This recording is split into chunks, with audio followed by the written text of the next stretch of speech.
Ladies and gentlemen, welcome to the Institute for Government. My name is Julian McCrae. I'm Deputy Director at the Institute. And I am so grateful for so many people making it here tonight to talk about what I find is a very fascinating subject, financial leadership across Whitehall. But also thank you for making it on such a lovely night. And we will try and only detain you for the time we have said. And allow you to take some drinks afterwards if you want to stay. But do feel free, if you really want to, you may want to wander down and see what the terrace is like at the Institute with a drink later on if you want to do that. Now, we have an extremely interesting panel here tonight. We're really plugging into a debate which many of you will have been involved with. I mean, we could go back decades. I'm sure quite a few people, when we come on to it, will note some of the passing of time and history on these subjects. But I think we've moved forward quite a long way in the role of finance it plays in Whitehall and how that has changed, along with the role of finance in the wider world. The discussion, the issue tonight, is really about the leadership at the centre of Whitehall. And in putting this event together, we were really interested in the work that the ICAEW had done, and we're lucky enough to have Vernon Soare here tonight, who is going to take us through, as the Executive Director of Professional Standards at the Institute, he's going to take us through the recommendations they put out in their recent publication, a copy here, some outside, a CFO at the Cabinet table. Some thoughts and ideas which I think are meant to be helpful and challenging to government. Then responding to that, we're very grateful for Sharon White, who is the Director General of Public Spending at the Treasury. And Sharon, for those who don't know her, has been at the heart of many of the biggest changes in government over the years. I've known Sharon for rather too long, actually. We have come across each other in various guises and roles. Sharon is now, as some of you will be aware, jointly leading with Richard Douglas a review of financial management across government, which touches on a lot of the issues that I think the ICAEW have raised. But also there have been quite a few changes which many will be aware of inside the Treasury. I'm just very keen for Sharon. She's answered quite a few of these questions before the PAC before. I think that this is an environment where hopefully people can expand and work through some of the issues a bit more than perhaps in that slightly less conducive atmosphere the House of Commons provides. And finally, we have Sir Andrew Likierman with us, who comes with many hats, as a former head of the government finance profession and currently Dean at the London Business School, but I could add a couple more. He is a past president of the Chartered Institute of Management Accountants, with whom the Institute has done actually quite a bit of work, and you will also spot one or two publications we've done with CIMA, Financial Leadership for Government, who being one of them outside, if anyone is interested. Similarly, Andrew comes as the chair of the NAO, with the viewpoint that brings to this, and the NAO themselves have written a recent report on this subject. And finally, Andrew is also the chair of the Institute for Government's Finance and Audit Committee. So as such, every quarter I appear before Andrew to justify our revenue projections and things like that. And I have to say that Andrew embodies huge quantities of wisdom in that role, and I'm sure we'll bring it to this. We've asked Andrew, with those multiple hats, just to speak in a personal capacity, so his views and reflections coming out of all those different viewpoints on government. So with that lineup, we'll take opening comments from the group for about 10 minutes each. Then I might just ask a few questions between the panelists at that point, but then mainly throw it open to the floor. We'll try to take some questions and really get a bit of discussion going. And with that, hand over to Vernon to just kick us off. Thank you. Julian, thank you very much, and good evening, ladies and gentlemen. And again, thank you for coming along on rather a warm evening. Very important topic we have here tonight, and we're going to be interested in hearing some of your feedback on the ideas we put forward in our paper, A CFO at the Cabinet Table. If you haven't had a chance to read it, as Julian mentioned, there are some copies outside on the table. I think it's good to preface what I'm going to say, I think with a quick backward view, just to see how far the finance function, central government has come in probably a fairly short space of time. The year 2000 Government Resources and Accounts Act is not that long ago, but when we consider that just prior to that, and obviously Sir Andrew was very instrumental in this as the head of the Government Accounting Service, the framework was laid for really what we're building on today. So we had the move from cash to accruals, we've had moving to IFRS, we've had the move to whole of government accounts, we've had a cadre of qualified finance directors introduced across Whitehall. We've had massive improvements in corporate governance, advisory boards, non-executive directors, group internal audit function structures being revised. So we could add many things to that. So the first thing to say is to acknowledge what has been done in a relatively short space of time over the past decade or a little bit more. But our paper sets out some challenges about going forward further, the need for some more reform.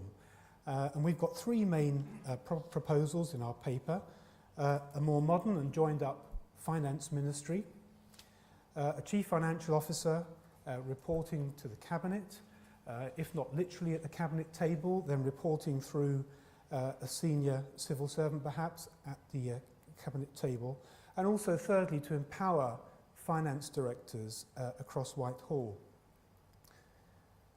Another thing to acknowledge is, of course, we know and understand that the private sector doesn't always get this right.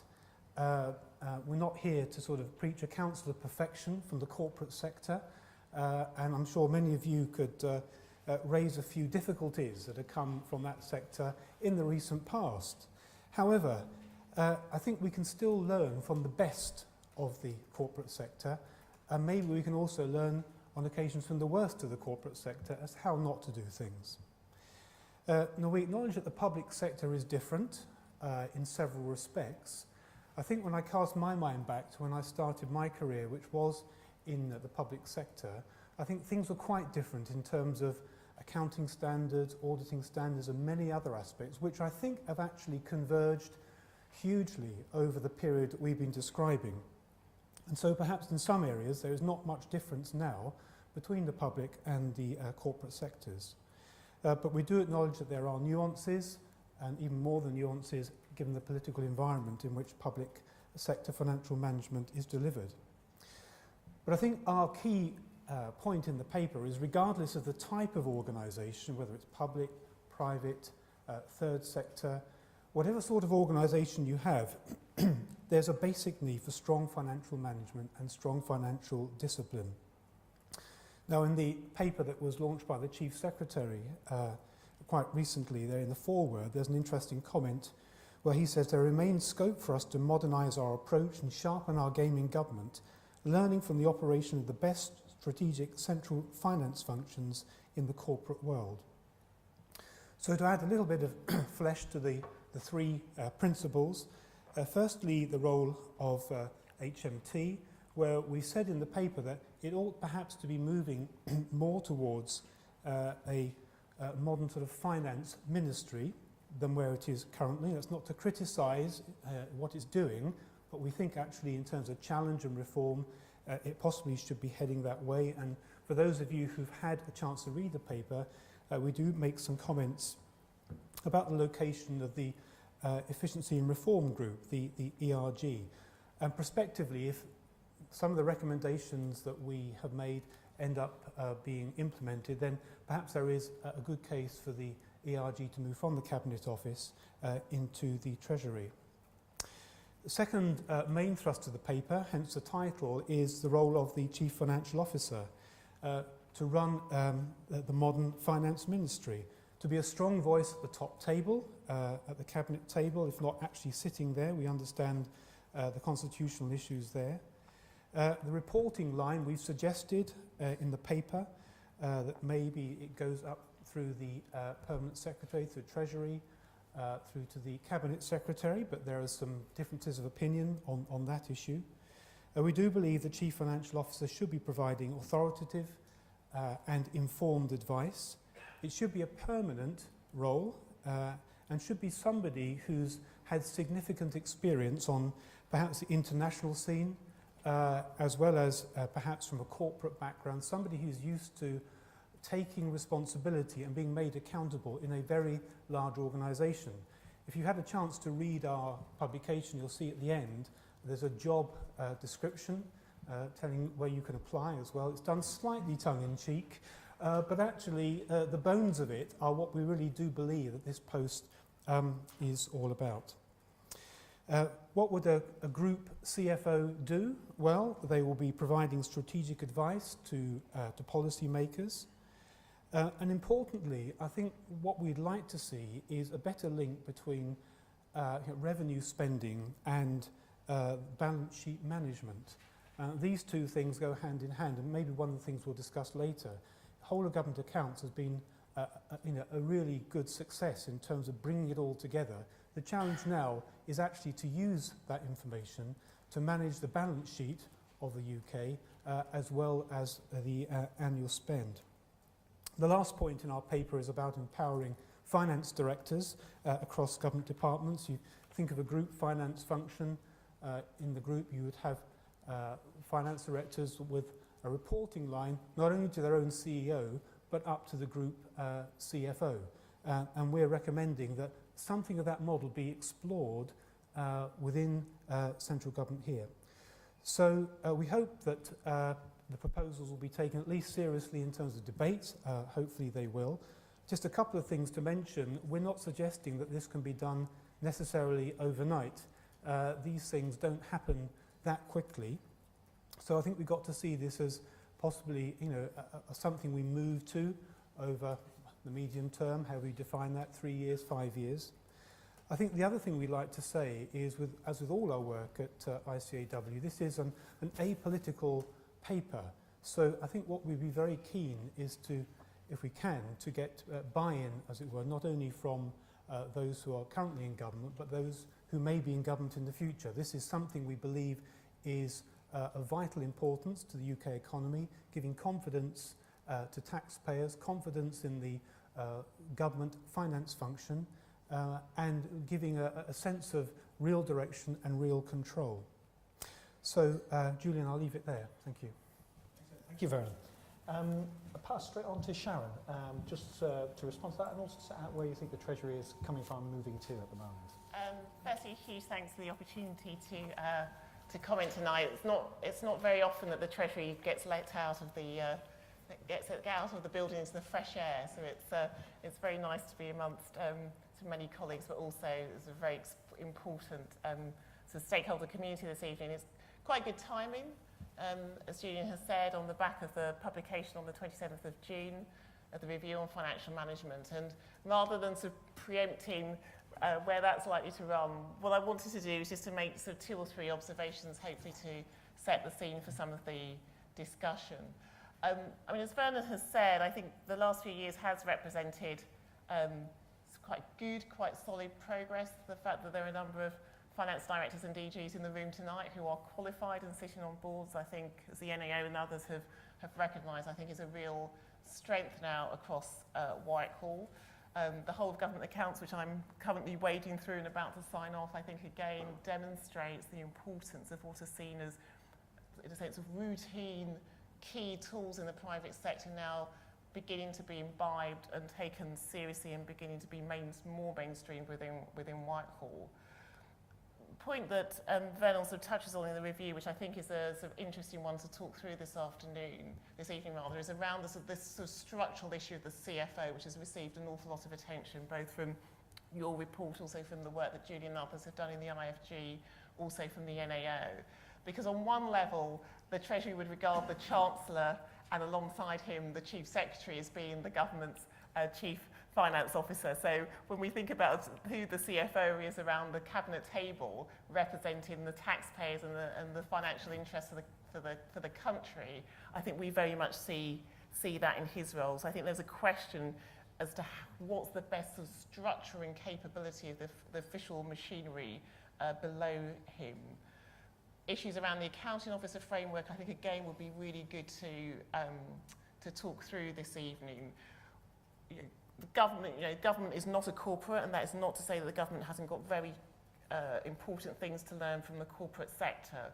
But where the Treasury starts is from an accounting officer framework, as you know, which essentially delegates the responsibility for the day-to-day management and control through to accounting officers, normally the permanent secretary.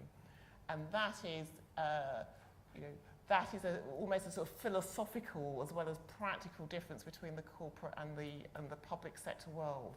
And I think the question is, how do we get to the right financial management within a structure where I don't think anybody wants to see the Treasury becoming a department of 10,000 people scrutinising the last detail of every department's line item.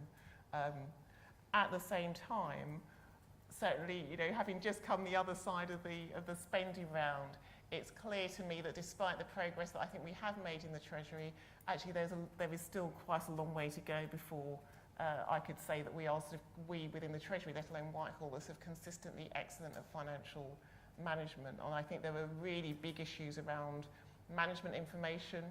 And Vernon picked up the issue of VRG, which has been taking this forward. Actually, I think this is an area where the Treasury needs to have a much stronger view about the outcome data that we want from departments and to be much more consistent. Questions around financial capability. David Sainsbury, who we're extremely lucky and privileged, is going to be acting as an external advisor on the review.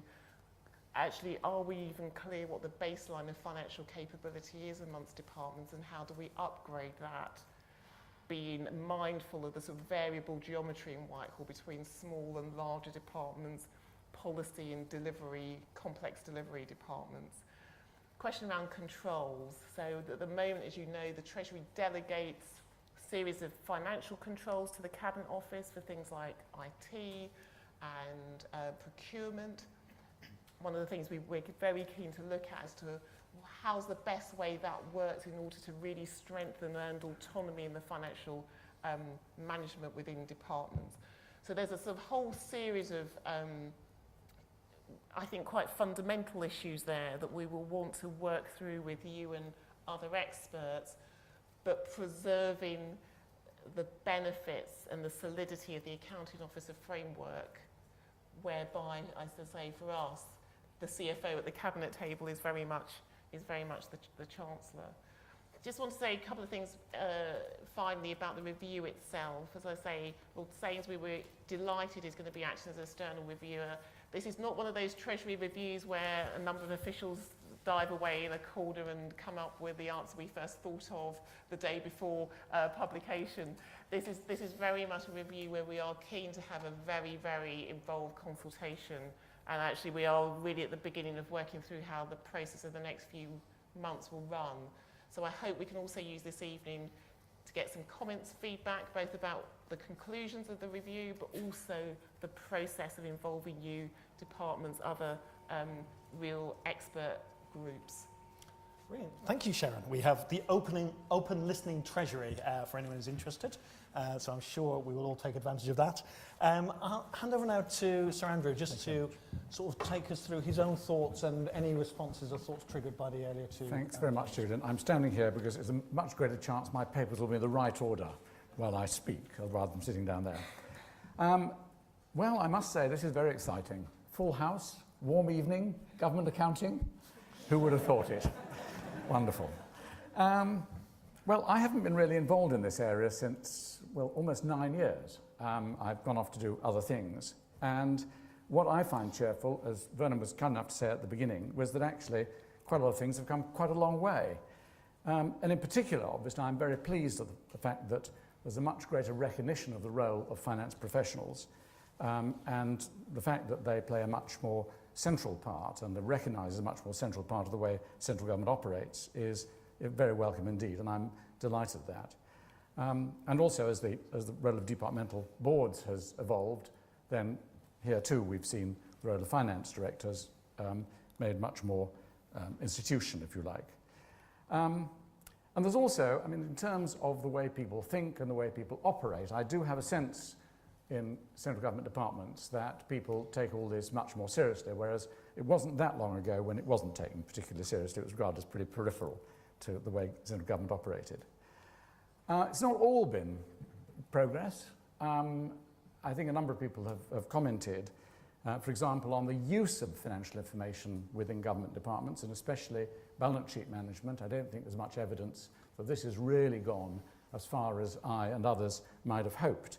But I'm full of hope about this and what might happen. Indeed, I'm delighted this debate is very much part of my sense of trying to push that further. So I think that, that and other things means that we have got a little while to go. It's nice to see some old friends, not just here in the room, but also on the sheets here. The role of the Cabinet Office compared to the Treasury, that's been around for a while. Specialists and generalists, seen that too. Is the private sector the same as, or a bit like, or not quite like central government? What's the role of Parliament? And as Sharon pointed out, the role of accounting officer, and finding the right people to do the job. So a number of things are still on the agenda, manifestly, in terms of some of the central elements of this debate which we're having now. And of course, it's wonderful to see all these reports coming out. Okay. I thought I would talk, and as Julian said, I'm talking in a personal capacity here. I've got lots of hats. I'm not wearing any of them this evening, so please allow me my freedom to say things personally.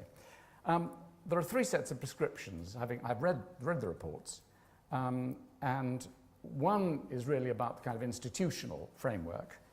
What is the role of the centre, and indeed where should it be, and who does what in the centre? What is the role of the accounting officer, and should government departments operate more like or just like the private sector, or indeed like the way some other countries operate? So that's kind of institutional element.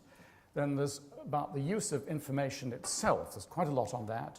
There should be better quality financial information, more uniform information about not just financial but also non-financial aspects, and there should be more comprehensive information, not just financial, but also covering much more managerial elements. And then there's the personal strand, if you like, personal set of prescriptions about who should be doing the work and holding key posts, and what should people be doing with the information. Okay, here's my suggestions on these lines. First of all, if I take the institutional side, about the centre, I do agree both with the ICAW and the Institute for Government CIMA report that the Treasury is where the action is. In my role, I was in the Treasury. One of my predecessors was not, and I think that was seen to be a grave disadvantage, and it's not at the moment, and I think that is a problem. As far as I'm concerned, the Treasury is the right place to be. You could argue I'm biased because I was there, but I mean, from everything I've seen, the Treasury, in terms of its role, is central, it seems to me, to better financial management, which is where it should sit.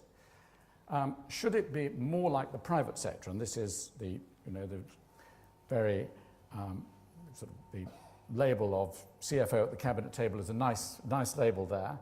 I'm pretty unconvinced about this, I'm afraid. I think in terms of I take the role of Parliament in particular, Parliament it really is not like the head office of a multinational, and I see many things that simply will not fit that model.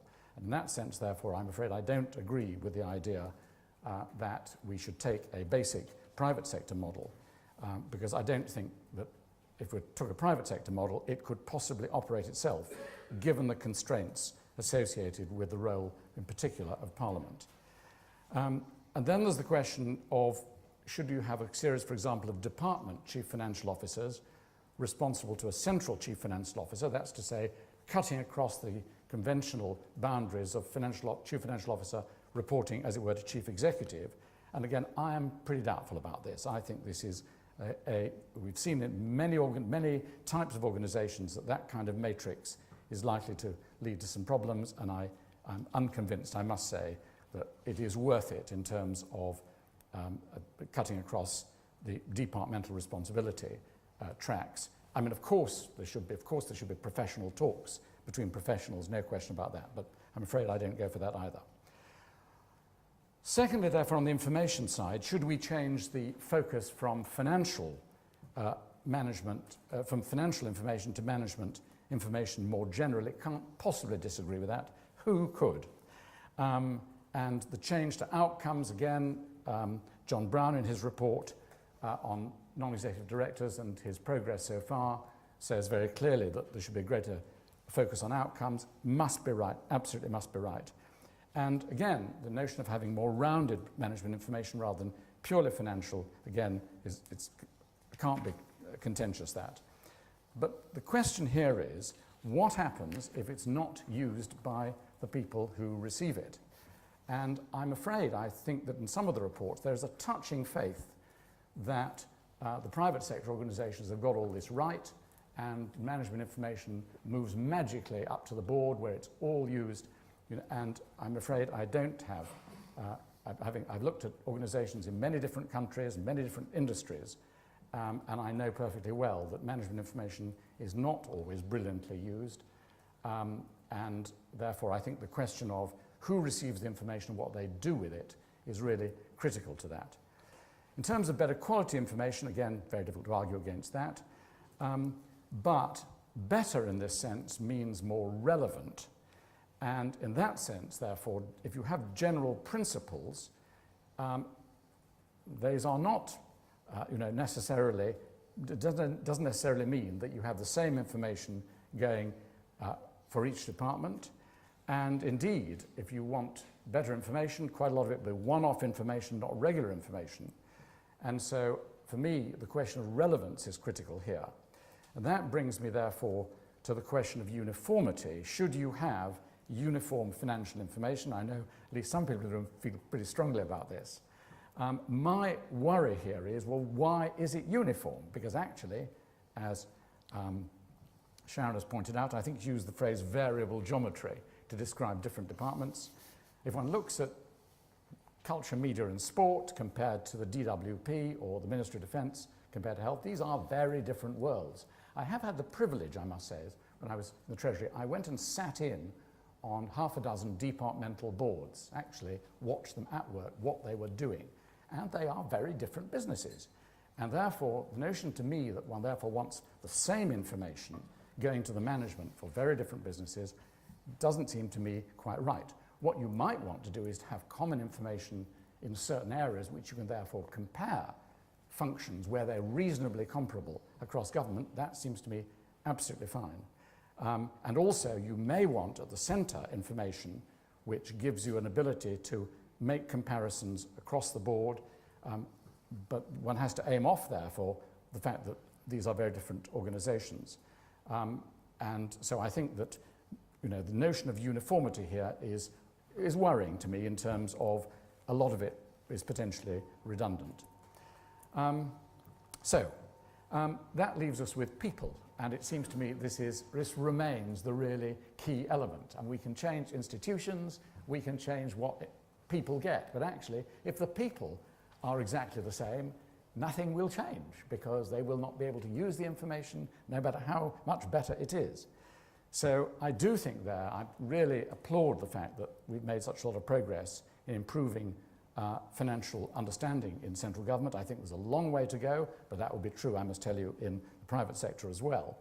And in terms then of the question of who the people are, it would be, for me, really important to make sure that the people who are receiving this information actually understood what it was they were receiving, and therefore the people who went on departmental boards should be able to have an understanding, and the two therefore should go together. Better information, better understanding, so that the thing can be used. And therefore my concern, as I said, I don't think financial information is being used well enough now, remains a concern, because I don't think we've got that quite right. Okay, so conclusions. I think we've had a lot of progress, and I think central government's made more progress than many people give it credit for. I'm worried about some of the old traps. I mean, the theory trap of Parliament in relation to shareholders seems to me a trap. And then in practice, I noticed also from John Brown's report, if you look at the turnover of boards in this last year, 1/3 of permanent secretaries and 45% of junior ministers have changed over the course of a year. Now, therefore, again, looking at the question of, do people understand what they get? I mean, if that is the kind of rate of turnover you've got, then you don't need the same kind of information as people who've been on a board for 20 years. You know what I mean? You need to look at the reality of what it is that the information's going to do. So, for me, a combination, there's got to be some institutional, some information, and some people changes. And can I also make one further plea in terms of, I'm delighted this study is taking place, can I make a plea? And that is, you can't do everything at once, and if we try, unless the thing is done in a proper sequence, it won't be effective, because if you have changes coming in before you get the other changes in, then the changes won't be effective. So I think the need to prioritize changes, if we make changes in all these areas, is really essential in the implementation of any study. Thank you very much. Excellent. Thank you, Andrew. I'm going to kick off with just a couple of quick questions that sort of came out to me from the sort of presentations.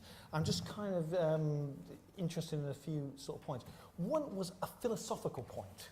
I'd say government seldom, and actually in my experience, Treasury seldom actually does that much philosophy. The accounting officer is one of the exceptions in this. And I was just interested, Sharon, in just thinking about the accounting officer. I can always see, when I think about this, the accounting officer is a single point, single person who is responsible for the funds that are being voted to that department. Actually makes a lot of sense. What I can never quite get my head around is who that person actually accounts to, and to use Andrew's phrase, what information and controls do they have just to make sure that that is being discharged. Now, of course, we've got an audit relationship and a scrutiny relationship with the PAC, but is there really no sort of more traditional management or even governance relationship that you would normally find inside that the accounting officer is responsible to? Is that part of the philosophy of it, that it has to be straight to Parliament? Philosophy, as you say, is always a very dangerous subject for a Monday evening. So, I mean, the accounting officer, as people know, is actually nominated, selected by the Treasury Permanent Secretary. So Sir Nicholas Macpherson delegates responsibility for a certain area to spend in, normally the Permanent Secretary, but doesn't need to be the Permanent Secretary. I mean, for us, the relationship between the accounting officer and Parliament, i.e. democratic scrutiny, is really important.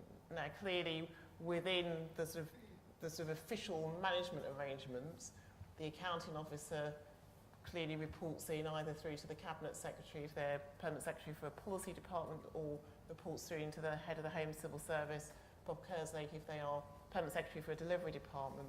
And the Treasury Permanent Secretary feeds into that performance assessment and feeds into the financial management component of the performance assessment. But we do not have a direct, as you know, a direct line management relationship, and very interested in people's views between a more or less dotted line between the Treasury and the Finance Director, Finance DG, for which I think there are real pluses and minuses of having the finance community having a stronger relationship with the Treasury, and what that means in terms of the confidence and trust that their own Permanent Secretary, their own board and their own minister will have in him or her. Okay, thank you.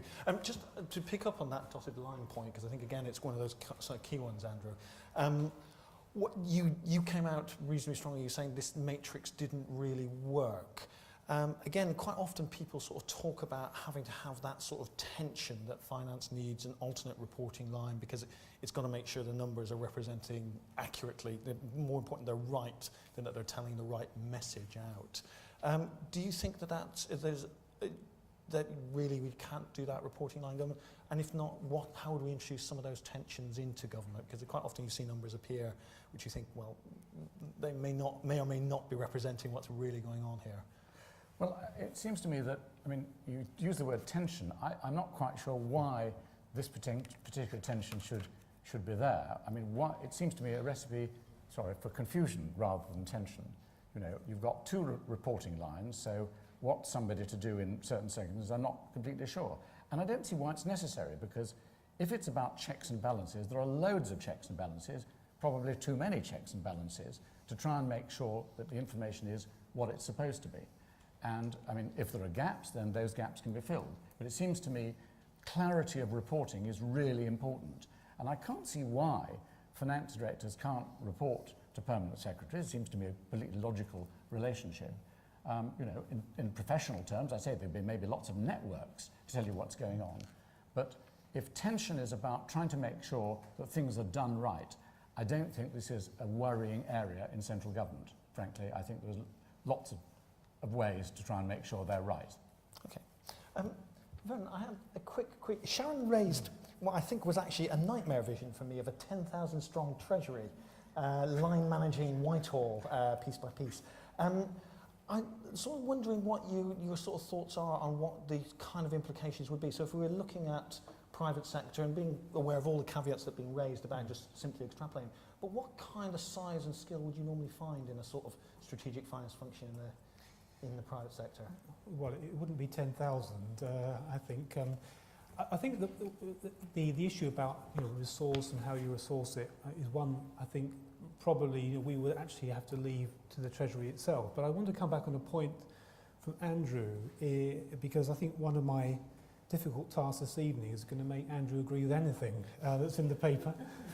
But I would just say this, that I think that to say that the matrix model isn't needed, doesn't work, it doesn't fit in with the sort of political relationships between Parliament, etc., I think that's probably jumping the gun a bit. And if I, maybe chancing my arm a little bit, would just say that if you look at the best of, not the corporate sector, but the best of local government in the UK, they operate a model where you have a politician, the Cabinet Member for Finance, for example, responsible for the overall finances at a political level and policy level. You have a statutory appointed finance director who is accountable to the political level. And in the large authorities, you do have a devolved or matrix function where you would have heads of finance, and obviously many of the large authorities are turning over very large amounts of money. There is a matrix model. Now, you could probably point to some that don't work. I could probably point to some that actually do work quite well. And I don't think it necessarily needs a big, disproportionate number of people at the centre to actually make this work at both a professional level and also at, I might say, a kind of a political level as well. Excellent. I think we've got a few opening views here. I'd like to take some questions. I'll try and take these in groups of 3. And if you could say who you are when you open up, that would be great. We'll start with David. Just David Walker, Guardian Public Leaders Network, and formerly employed by the Audit Commission, complacency at the abolition of which was an interesting characteristic of financial leadership in Whitehall at the time. My question is about the odd absence from the conversation so far of the organisation which Andrew is the chair of. With the NAO, you have a fantastic instrument for levering change, professionalisation, improvement. Whatever you think about the current leadership of the Public Accounts Committee, the relationship between the NAO and the PAC together give Parliament the great potential for change, which it probably doesn't have in many other areas of public management. And yet we haven't heard much about, except for glancing references, the role of Parliament. Here you are reviewing financial activity, Sharon, and yet this instrument, the NAO and the PAC, seems to be absent from a review which they have surely huge amounts, given the past history of their investigations of the departments and the Treasury itself, vast amounts to contribute to. okay, thank you. Alistair Smith, Competition Commission. Sorry, I'll start again. Alistair Smith, Competition Commission. Both Sharon and Andrew talked about the need to get people to use the better information that is being gathered. And I'd like to question how much progress we're making in that area. And just throw in one recent example. Chief Secretary of the Treasury announced that he is indeed planning to sell the student loan book. Now, if you look at that transaction in whole government accounts and balance sheet, it's a deterioration of the government's, it ought to be recorded as a deterioration in the government's long-term finances, because you're selling an asset that's very unattractive to the private sector rather than selling assets which are attractive to the private sector. How are we still in the situation where ministers seem to think that they're improving the public finances when actually they're making them worse? Okay, thank you. And David Heald, University of Aberdeen. Vernon said about making the Treasury more like a finance ministry. Could you just explain exactly what you mean by that? I mean, does it mean there would also be an economics ministry? And what would the Treasury not do that it does now? And what would it stop doing that it does now? Thanks for those questions. Shall we take on the NAO? I wonder, Andrew, if you wanted to say a little bit, but Sharon too, if you want to pick up on that. And probably also the student loan book, and where have we got to on our understanding of these things. And Vernon, I think definitely if you could pick up the finance ministry. But should we start with the NAO? Sure. I don't know if Andrew wants to. Well, I mean, in a sense, I think the question is addressed to, I mean, far be it from me to defend the NAO in these... I mean, look, I entirely agree. Of course I do. I mean, as far as I'm concerned, the NAO is a really important organisation in terms of what it can do in terms of reporting to Parliament, and I strongly believe in its role and the fact that it ought to be playing a role in this debate. And indeed, as you've seen from the report, we are part of the debate in terms of looking at financial management in government, and will continue to be so. So I entirely agree with that assessment. Can I just try to deal with the other two very quickly? In terms of the people element, I mean, it's very difficult to judge. I mean, I did note, though, from Lord Brown's report that he has 5 priorities for his non-executive directors, and one of them is about financial information. But I should say also, and this is very much in Sharon's territory, I know there has been progress in greater integration between public spending and the pure financial reporting and control elements. That is a really difficult thing to pull off. And indeed, ideally, if I look at Sharon's role, I mean, I hope Sharon wouldn't necessarily agree. It would be ideal if Sharon had an accountancy qualification. I wondered at what point you were going to But I mean, what is absolutely clear is there is far more knowledge of financial matters in public expenditure in the Treasury. I know that. I would love there to be more. And actually, ideally, I think the function should be run by somebody who has accountancy qualification, but critically is also able to fight battles in Whitehall on public expenditure and has a deep knowledge of public spending. And this is a really difficult role for somebody to take on who comes in to the Treasury and doesn't have that sort of much deeper knowledge of what goes on. I mean, I'm interested in the answer to David's question too, from Vernon. I think there's far too many economists at the Treasury. I mean, on the NAO, I mean, David was absolutely right to sort of pick up the sort of underemphasis or the neglect in the sort of opening remarks. I mean, we will want to be very closely involved during the course of the review and bringing the expertise of the NAO in.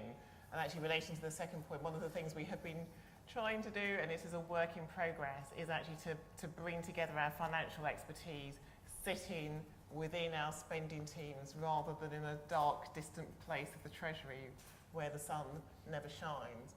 And that is beginning to work. So the whole of government accounts we used as part of the spending round actually in terms of the information on assets, interestingly.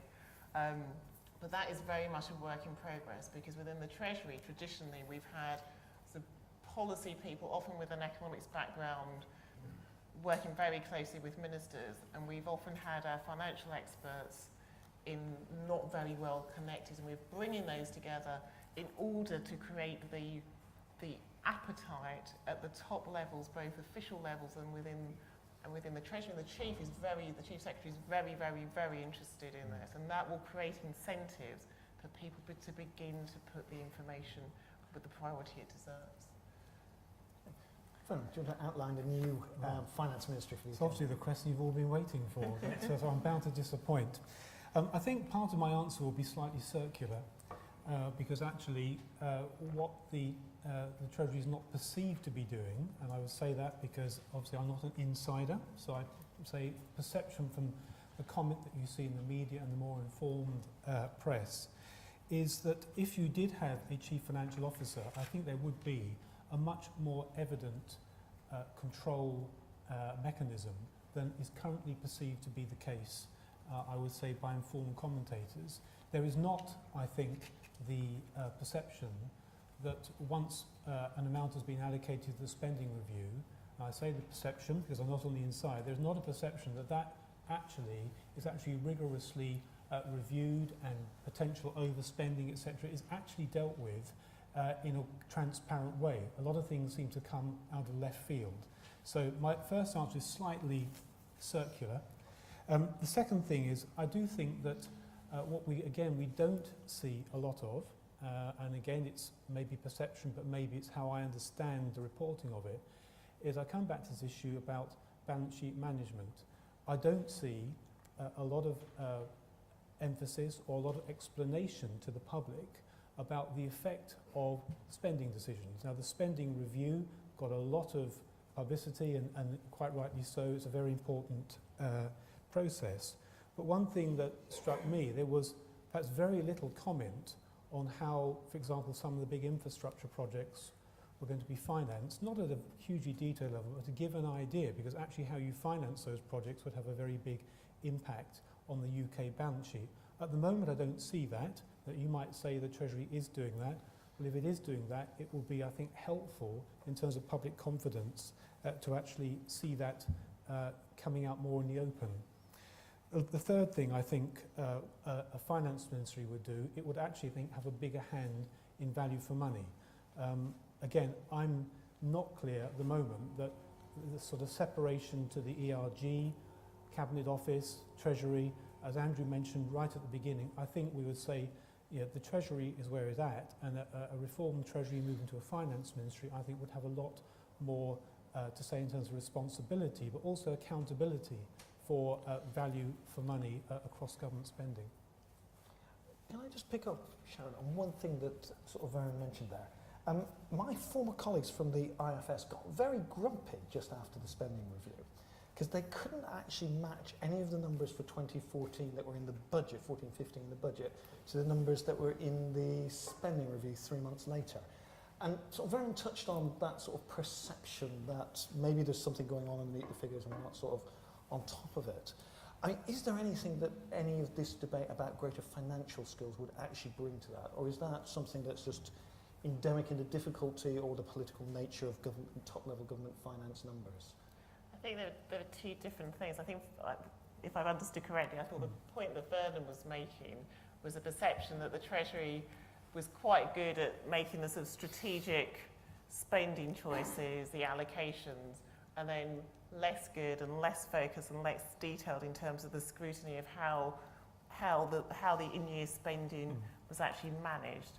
I think that's certainly less true. I think there's still work for us to do on that, but actually most of what our teams do most of the time is actually focusing on in-year control.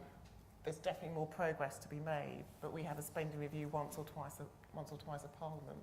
I mean, the issue that the IFS picked up last week, where I think they described our presentation as woeful in the documents, is that because we were doing a year's spending round, i.e. the 15-16 budget numbers, rather than what would normally be a 3 or 4 or 5 year spending review, we presented the numbers that departments got in 14-15 and the numbers that departments were planned to get for 15-16 without giving the back run of numbers, which we will publish next week as part of the normal public expenditure statistical analysis release. The difficulty for people interpreting last week's numbers is that inevitably you have changes across departmental lines which make it very hard to compare what looks like a baseline this year with how the baseline looked the year before. So I don't think it's there are obviously lessons for us to learn in terms of the presentation and explanation, but I think that's a different point from Vernon's, which is the Treasury as on top of the in-year spending control as well as the allocations as we need to be. Excellent. I'm sure my friends from the IFS will be very pleased to get some more numbers. That's good. I'll take that question now and come to you. Front first, and that way around. Thanks very much. Yes, there have been several mentions of management information, value for money. I think, as we all know, without profit, without the ability to measure profit, public sector financial information is it's very hard work by comparison with the private sector. What do each of you think we should be doing about this? I mean, is it cost-benefit analysis, which has been used in the past in a way, but it isn't always easy? I mean, in order to try and get the equivalent to a revenue side? Is it rather clever cost comparisons, but there are difficulties about comparing costs of different hospitals, whatever it may be. And there are a number of other things one can try.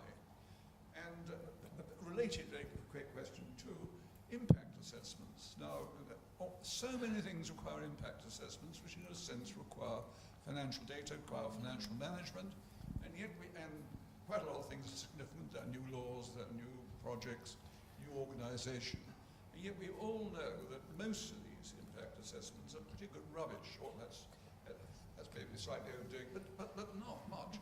How do you intend to get to a situation where one can get good information of that kind in relation to significant changes? And do you think we really will be able to get to a position before long when we can forecast what the public expenditure will be, what the debt will be, with some assurance of exactness? Excellent. Thank you for sneaking two through there. If you just pass the mic forward, that would be excellent. Thank you. Richard Johnson from Public Finance magazine. Just a question kind of for Sharon on the whole of government accounts. You mentioned you're in the midst of signing those off. When you think that might be, and how important you think kind of contemporaneousness and speed is in terms of the factors for getting whole of government accounts embedded across Whitehall. And the NEO's already been mentioned. They did an assessment of Whitehall financial management, I think, just last month, and they were very focusing on the impact of deficit reduction and the need for improved financial management to help with the reduction in spending. I'm wondering if the panel has any views on that in terms of whether there's any factors in a kind of financial leadership sense that should be foregrounded in a mid-deficit reduction, or if there's some factors that perhaps aren't as important when you look at reforms. Peter Kane, Home Office. Just wanted to comment on the accounting officer reporting line issues. And whilst the current model has a lot to commend it in terms of clarity of accountability, I think there's also some downsides that suggest perhaps we shouldn't look at binary choice between retaining status quo, moving to perhaps the more kind of extreme model, if you like, that's been described. A number of reasons. Firstly, it reinforces silo kind of thinking within departments. Many of the difficult issues we've got to deal with are cross-cutting issues, and that really hasn't been resolved yet in terms of how we approach it from a finance or wider policy. Secondly, in an age of austerity, can we really afford CFOs across each and every department in government? It's a model that works in more resourceful times, but arguably now, especially with a number of the smaller departments, shouldn't we be thinking of a more shared service model? And the third point really is around the spending round brought this out again, is the extent to which you get gaming within the current kind of relationship between Treasury and departments. We could probably finish the spending review in 2 days. It's with an open book and everybody put the cards on the table. We have the right management information rather than the games we go through. And it's really for all three of those reasons. Certainly within departments, within my own departments, we're moving towards a more consolidated model rather than disaggregated model to cut through each of those three issues. So whilst I wouldn't necessarily advocate we moved to that Treasury model in its full extreme, there's clearly issues that we do need to grapple with. Brilliant, thank you. If we take those three, and maybe start with the last one first, actually. There's quite a few changes that I think are going on at departmental level where people are thinking along those kind of lines. Sharon, do you think Treasury, is that something you'll be looking at in the review, the types of ideas that we're talking about here? I mean, we will definitely want to look at the relationship between the sort of Treasury and finance DGs, finance directors. I mean, as Peter says, alongside that, there's also inevitably a push as Whitehall gets smaller and leaner as to whether we're looking at a, not quite shared services model, but actually what's the model in a small department for their HR professional, or their finance professional, their ICT professional. My own personal view is probably closer to where Andrew is, and that's not necessarily endorsing wholly the status quo. I worry about a finance director, DG, having such a strong relationship with the Treasury in terms of what how that's going to feel to their relevant Secretary of State and their relevant Permanent Secretary. I've seen it in different guises where essentially you end up having two board meetings. You have the fake board meeting where, you know, the person who's really reporting for somebody else sits in, and you have the real board meeting without the person who's deemed to be trusted. You've got some finance functions which have been very closely, very intimately involved in strategic spending discussions. You've got other finance functions in government which are very focused on the sort of, almost a sort of internal housekeeping within the department. And so I personally would be worried about a model which led to the finance DG, finance director being less important, less trusted in their own department. Andrew, do you want to? Yes, I confess to you, I did actually have a go at trying to abolish the accounting officer at some stage. I had a go, and I thought to myself, look, this is, 1866, made good sense. Not quite sure at the beginning of the 21st century this makes good sense. Looks a bit static, a bit old-fashioned to me. Let's try something a bit different. For example, what about giving the boards collective responsibility, as they do in other places, and say it's not just the accounting officer, but the whole board has to carry responsibility. Didn't get anywhere, I'm afraid. Deemed to be not very good as far as Parliament was concerned. Parliament were very unenthusiastic about this as an idea. And indeed, I didn't get much support for it anywhere, really. I mean, maybe now that boards are more important, this might be a runner. But this business of saying, who is actually ultimately responsible, I'm afraid I can see the attractions of why this is a good thing. Now, it has terribly negative connotations, the notion of here's the fall guy or girl, as it were, who's being rebuked by the PAC for all the things that have gone wrong. But that then really depends, as it were, on assessing the accounting officer as being someone there who's to manage risk, as it were, rather than avoid it.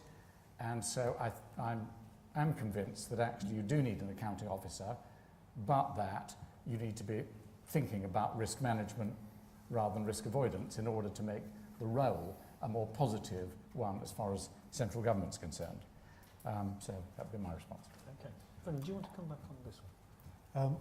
On Peter's question, Peter Kane's question. Yes, on yeah. Peter's Okay, just to say, to pick up on an interesting point about silo mentality, and it's good to hear from Sharon that shared services, etc., is being really looked at very carefully.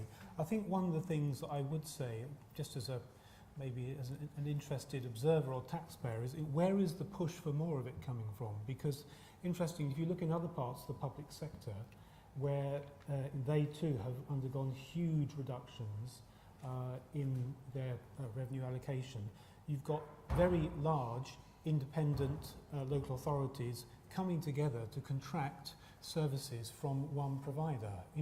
Things you would never have thought you could have seen in the past. Now, I think the question is, if you translate that and you have to upscale it, and I quite understand the problems there, but where is the push coming from more and more and more of that?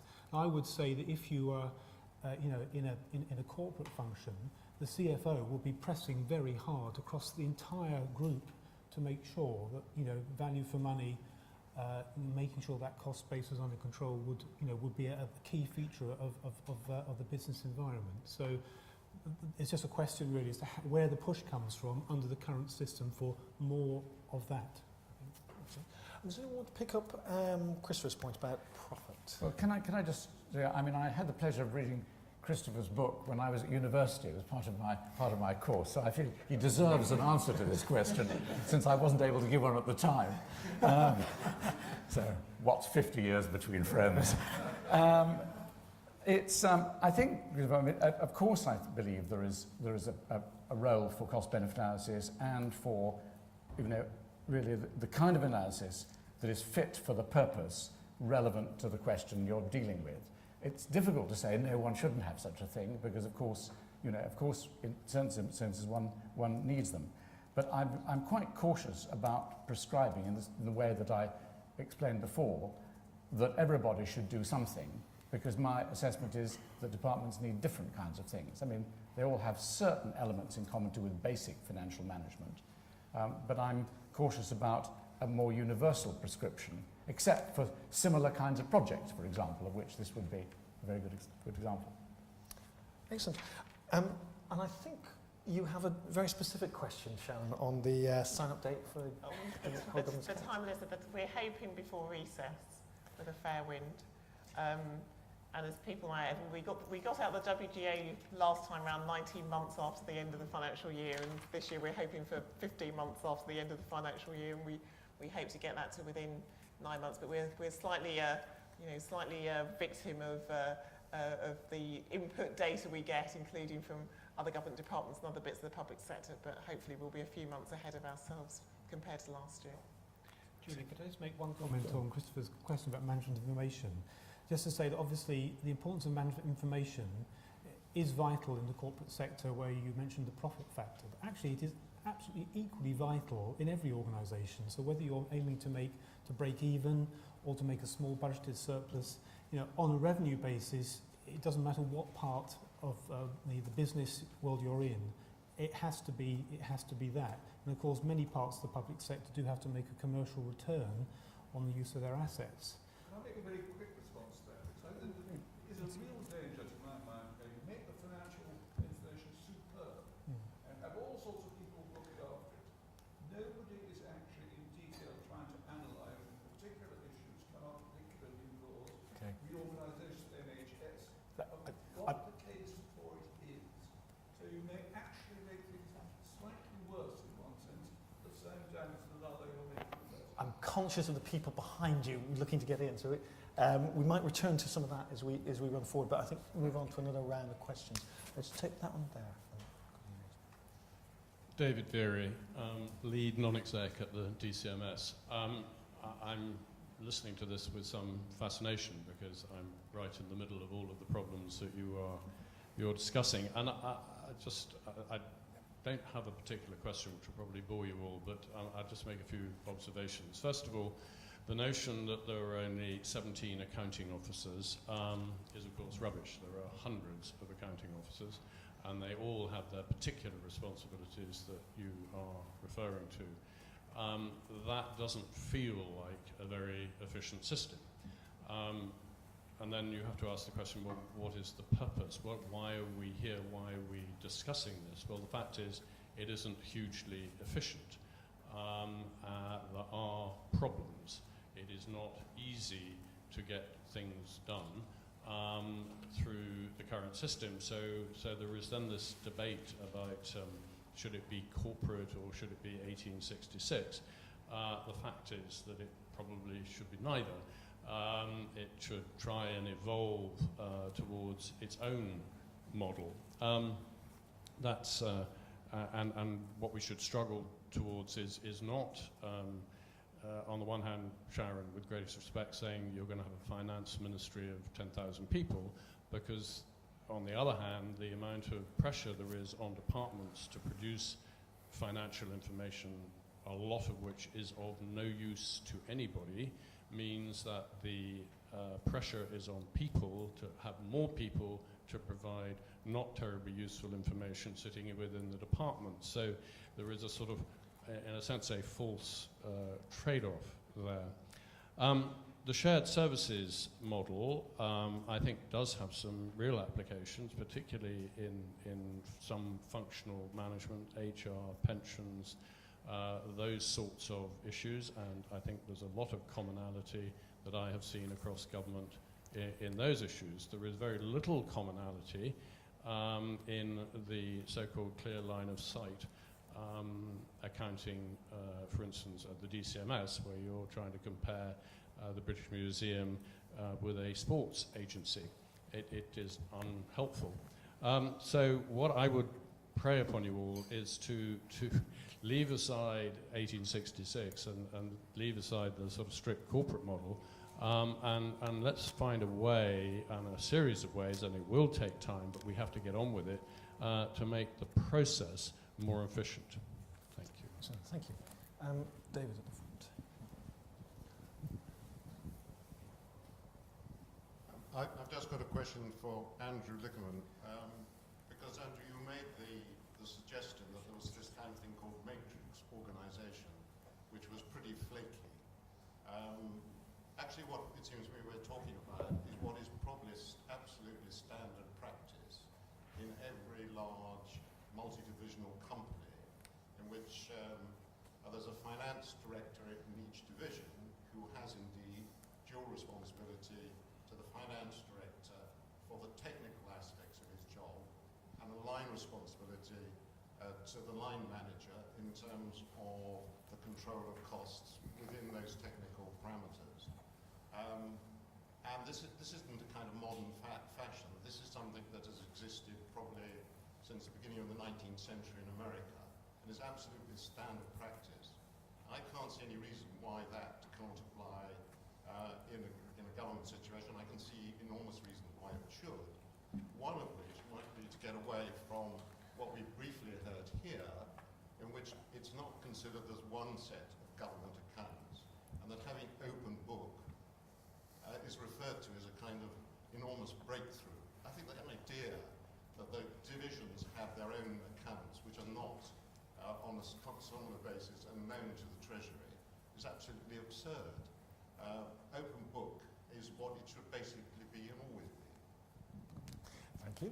We'll come back to that, but can I just take David just before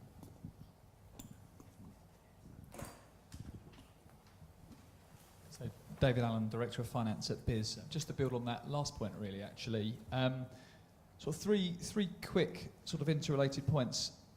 First of all, I'm not too sure the kind of choice around kind of centralised or decentralised, as some may characterise it, is as kind of binary as what is being characterised tonight. Of course it's not, and it's for simplicity that it's being characterised in that way. But we're very fortunate in BIS to work with two great industrialists, Sir Andrew Likierman, but also Dalton Phillips from the private sector, who've been very, very helpful in helping us think through our finance function over the last few years.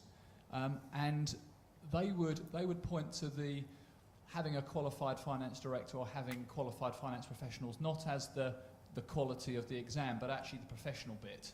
And it's that professional bit that allows, they would expect people to work in a matrix structure, in a matrix environment, and to do that in a professional way. I think they'd be less focused on some of this debate in the way in which it's being played out tonight. And I think perhaps would actually describe the private sector has moved on a little bit from this centralised, decentralised debate. It's actually about having a kind of shared focus on outcomes.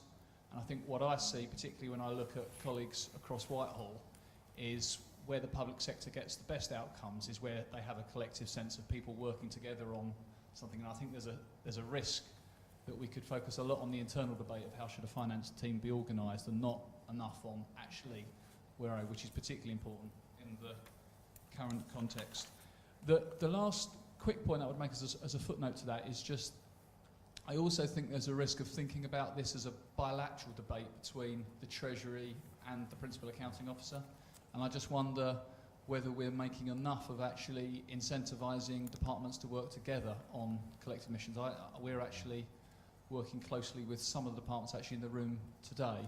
And actually that's great from a public outcomes perspective, but it's really great from a people capability perspective. Having teams of people working together on things across departmental boundaries is a really good thing, and I think we need to make more of that as an incentive as well. Okay. Can we start with that last one first? Sharon, you were sort of agreeing with part of that as it came through, and I think there was a little bit of a think of the review as a sort of catalyst to change and bring people in from round departments as well inside the.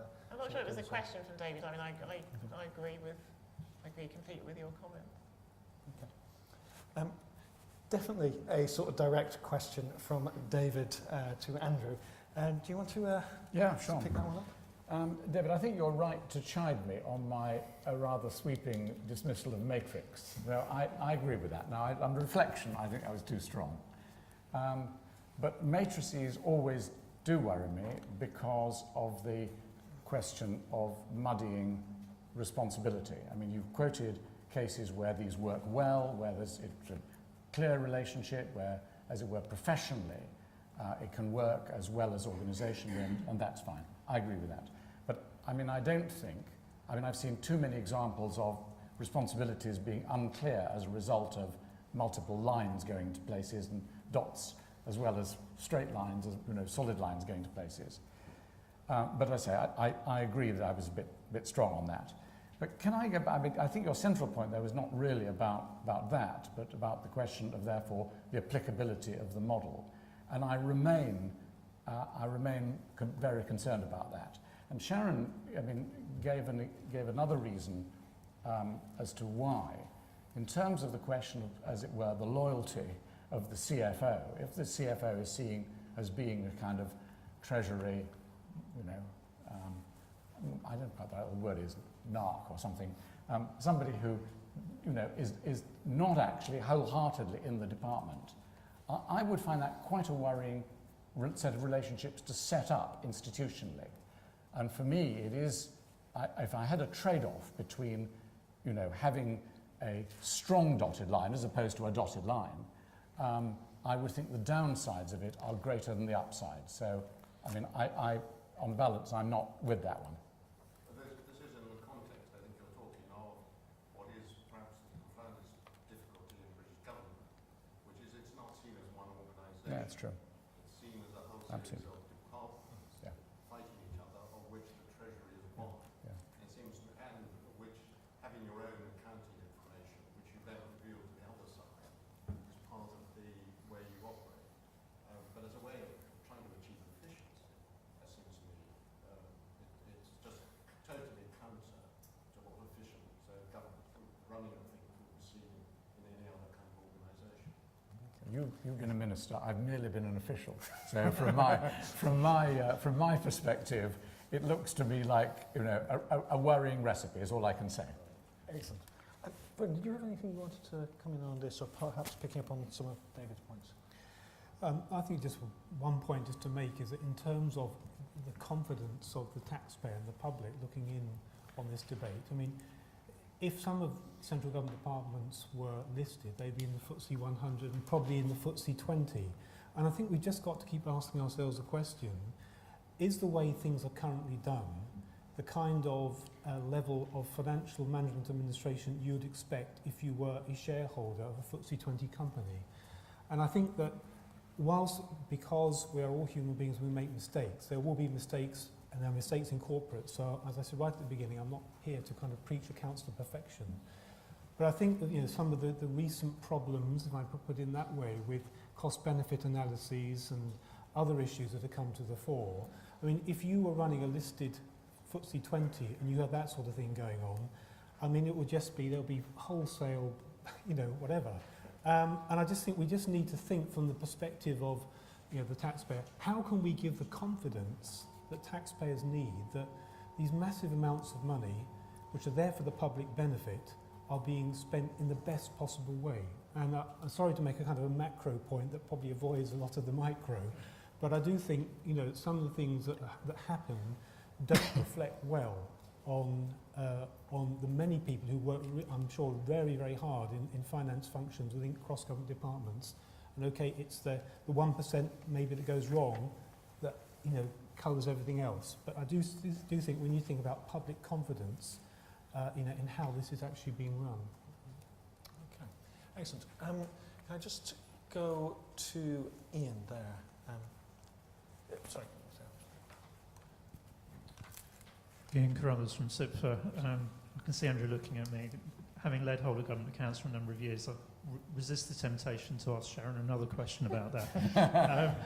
I've been intrigued about the sort of comments, really the kinds of things that Vernon was just talking about, and thinking about one of the kind of generally accepted things about the public sector being that, if you like, in terms of performance, you don't have quite the focus on the bottom line that the private sector has. Rather, actually, you need a more rounded set of measures for performance. And I wonder whether, in terms of, I mean, clearly we've made a lot of progress in terms of the way that accountability works in terms of public expenditure and Parliament and so on. But in a time when we're really trying to make sure that public money is used in absolutely the best way possible to provide the maximum amount of services, should we actually go further then in terms of the kind of regime that we put around public money and think about more explicit targets in terms of outputs and even outcomes, rather than just the input measures, which is really where the hard accountability actually lies at the moment? Okay, excellent. So.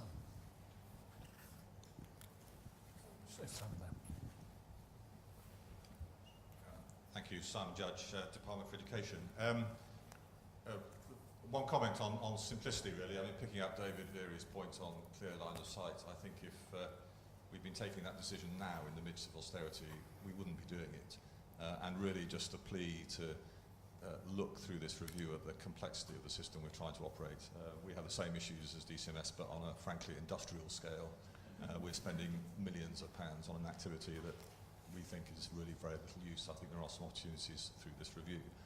And secondly, just picking up Sharon's point about sort of way spending teams are working. I mean, we are seeing that integration between the policy work and the financial management work. That's making a real difference, and I think it encourages the Treasury to go further to look at the systems and governance in place within departments. I think that's beginning to happen really well on the capital investment side, but I think in the whole range of how we put forecasts together, how we understand risk, how we get people around the department to tell us about risks, how we share those in an open and safe way with the Treasury without, with confidence they're not going to go immediately to ministers.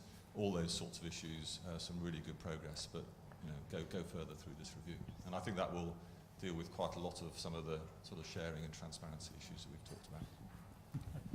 Just a question here.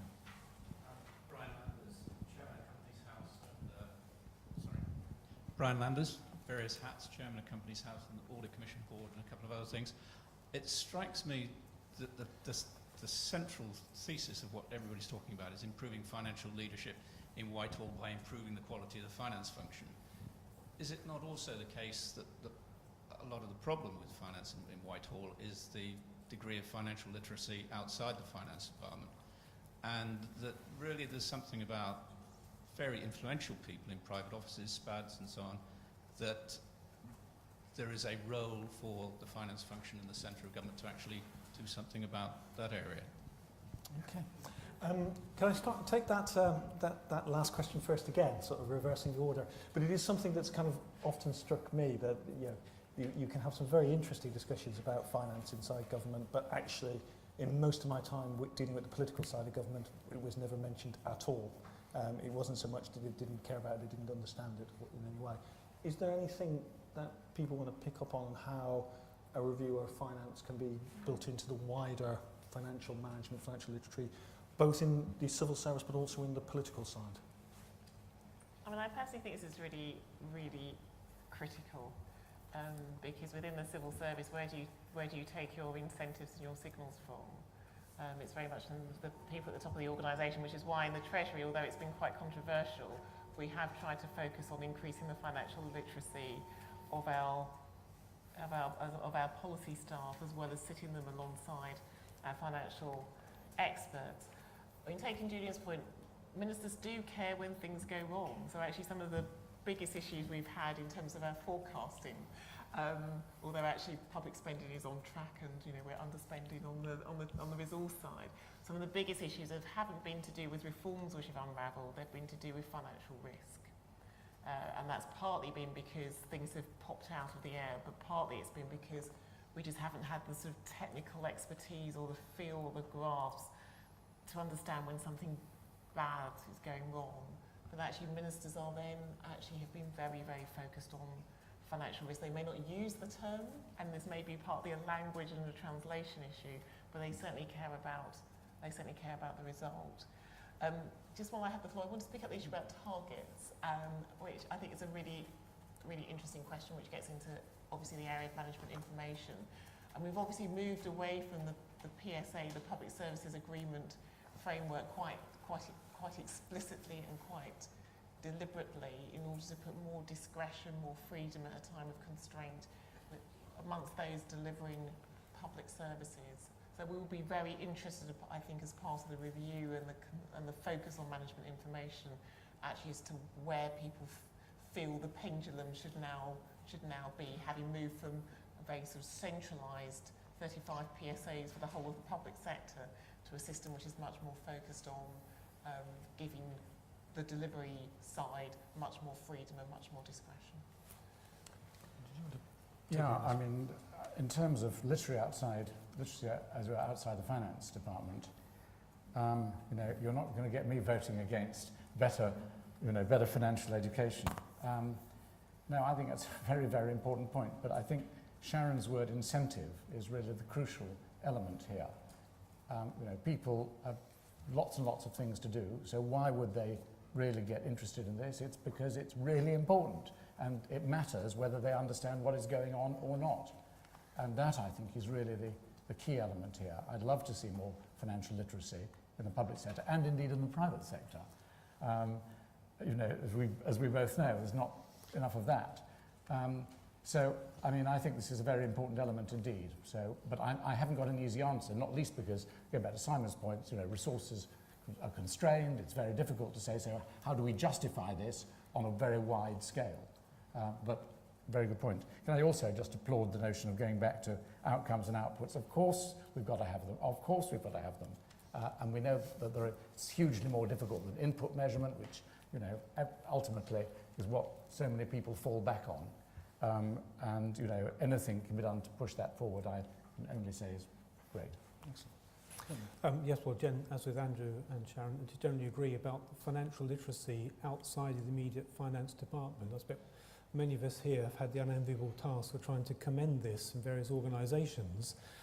My abiding memory is trying to actually coach some hospital consultants on this some years ago, and basically it was clinical freedom. I don't want to know about budgets, and I exaggerate. I'm sure there are many clinicians who are very concerned about this kind of thing. So I think it's actually about making it relevant to the role that people are carrying out, and not kind of scaring the horses and suddenly descending with recommendations for piles of Excel training and all this kind of stuff. Actually getting the principles and making it relevant to their role, and actually building it into their performance objectives, I think, to give them an incentive to actually want to be part of it. And just one thing on Ian's question on measures and outcome measures. I think quite early on in the resource accounts reporting to Parliament, I remember there were quite a lot of indicators. Now, I haven't looked at them more recently, but there were quite a lot of sort of outcome and volume indicators, which I thought actually were very, very interesting and very helpful. I would just say on the corporate side, there's a lot of emphasis on the profit line, but of course corporates get crawled across by analysts calculating all kinds of ratios, and I think when you kind of don't just think the corporate sector is all about making the bottom line, and there's all kinds of other things on which corporates are targeted on in quite hard fashion. And I think actually maybe going back to what was started perhaps on targets in the central government sector is a good idea, as long as they're relevant. Thank you. Just time for a quick last round. I think I've been just there, just in front of you. David Ross from DCLG. I'd just like to actually echo David Allen's comments about the function of finance often being to work as an enabler to produce results by applying its financial expertise. And to ask you, Sharon, a little bit more about the programme of increasing the financial expertise of spending teams. I think it's clear to me that there's been a lot of progress there with integration of finance professionals, lots of senior people actually in spending teams being financially qualified. But what are the kind of the next steps on this particular road, which I think will be crucial actually to improving the quality of financial leadership across Whitehall? Okay. I think, can I just take that at the back? Thank you. Ian Walker, Finance Director at the Foreign Office.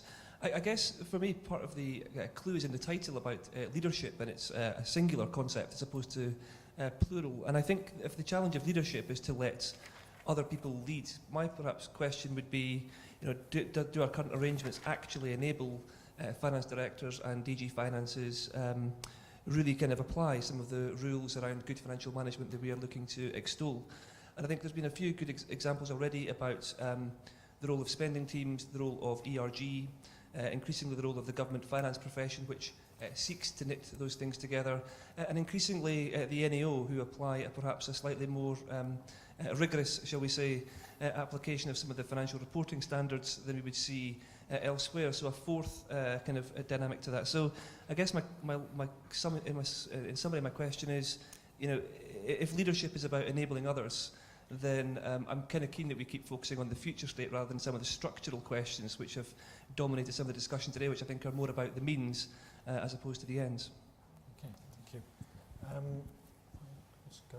at the front here. Kevin Ross, Treasury Finance Team. Question for you, Andrew. I was very interested in what you were saying about management information and the differences between departments. And as we know, these problems have been around for quite a long time. One of the issues, certainly from the domestic treasury we've been dealing with, is looking at the quarterly data summary and information we're providing to Cabinet Office. And that's been sort of driven by Martin Reed as the Whitehall Cabinet Office non-exec, saying boards don't use this information. How do we get boards to use it, rather than possibly playing devil's advocate, going the other way around and saying, well, if departments are using information at board level, why is the centre, in terms of the Cabinet Office, requesting information to be used which is not that information? Do you see what I mean? There's a bit of a dichotomy here between what's useful to departments and departments using, and saying, well, from ERG's point of view, what should they be asking for? Excellent. Well, look, can I just take those final questions? I'd ask for brevity in any of the responses you give, but I think, Sharon, you had quite a specific one for the next stages on financial expertise in the Treasury. I mean, the big push is going to be on numbers and literacy, both particularly amongst our non-financially qualified spending principles, a big push on numbers. Some of our teams, it's come back to David's point about an open book. We don't have an open book, and some of our spending teams have really got a very fine grip of detail, a very constructive relationship with the department. Other teams, it's clear, actually we've got quite a lot of work to do for people to really understand the complexity, the classifications, the understanding, being able to read balance sheets, particularly when, as David Veary has said, you've got some departments which you've got very, very complicated arm's length body landscape. So that's, to be honest, that's the big push for the next 18 months, is really to lock down on data and numbers. Excellent. Thanks, Sharon. Andrew, Vernon, I'd just like you to pick up on anything there, but I'd also like, Andrew at the end of his sort of presentation said it was really prioritisation and getting the steps right were really key. So if you were sort of talking to Sharon, what's the first step you take in setting up this review? What's the first thing you think she should do in doing that? If you could a little think about an answer to that, and maybe... Can I avoid this question and answer Kevin's one first? You can have that thinking time. While I think about the answer to the question and trying to answer this one. I've got this report here, Martin Reed's report on financial measures, and I must confess I didn't quite understand where he was starting from, because this seemed to be about telling people what it is they wanted to read, or they ought to be reading. And I'm not going back to my general point about the fact that there are such big differences between departments. I wasn't quite sure that all this actually was applicable to everybody, so I can see why people might say, well, actually, I don't want this, thank you very much. So I don't understand where this report starts, actually. I should say that, but no doubt I haven't understood what's in it. But so where would, where would I start? I think I would start about the question of sort of what is it we're trying to achieve here, you know what I mean? And then, I mean, my only plea really is that we don't try and do everything at once. And if there is a series, my assumption is there will be a series of recommendations about the content and something about people and something about institutions. And if we get clear what it is we're trying to achieve, then it seems to be the right sequence will then fall out. If you can't do certain things, if you can't produce information for people who don't understand it, it's no use producing information. So let's get that bit sorted out first. That's the kind of way. I've got no magic solution. It just seems to me it falls logically out of the terms of reference. Well, if Andrew hasn't got a magic solution, I certainly haven't. But I would say, just coming back to a previous theme, that when you're starting on this review, give some thought to, will it look any different at the end of the day to interested outsiders? Because I think actually we all, and I classify myself in here, we're all creatures of our own environment. And I think going through a review is fine, but if at the end of the day it kind of looks the same, it feels the same to the outsider, I think actually, from my point of view, rather provocatively, maybe it's got to come up with something, dare I say, radical, like a chief financial officer, that will actually capture the imagination of the public. Okay, excellent. Thank you very much. And can I thank you all? It's just a couple of very quick closing thoughts. I think the Institute has been very, very pleased to see the Treasury undertaking this review. It's something we feel is well overdue and will really help take forward this debate. I think there is one thing that I would say in this discussion which I really sort of picked up on, some of those comments towards the end, obsession with structures. Occasionally people get obsessed by structures, but actually it's purpose and function, structures follow that. And it really will be interesting to see whether we can build those relationships within that very complex world that is a political centre of government with all kinds of politics going. I don't envy Sharon and indeed Richard Douglas and with David advice how you're going to tackle this, but the one thing I would say, I think it says by the end of the year you will be reporting with that, and naturally the Institute would be really overjoyed to welcome you back with the conclusion of that. I'm sure people here, on probably a slightly chillier occasion, would love to sort of discuss that and suggest the next steps forward, but thank you all very much indeed.